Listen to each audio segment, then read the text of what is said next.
No, I am not an atheist. You see, there is this thing we need to be clear on. Not believing in the biblical God doesn't mean the person is now an atheist. An atheist is someone who doesn't believe in the existence of a God. I believe in the existence of gods, right? I'm an African.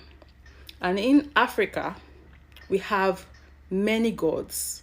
And I acknowledge and accept the existence of all of them. But you see that foreign one, that one where the sheep come from Europe, where we borrow, he is non-existent to me.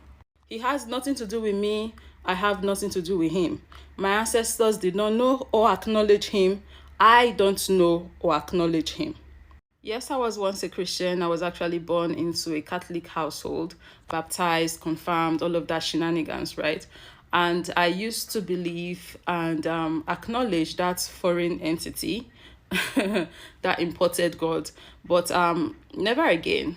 Now I acknowledge and respect my ancestors. I acknowledge and respect the gods of our land. I acknowledge and respect myself and the gods that I have within me. I acknowledge and respect my Africanness 100%. And, I have been blessed and life has been good. Have a lovely day. Mwah.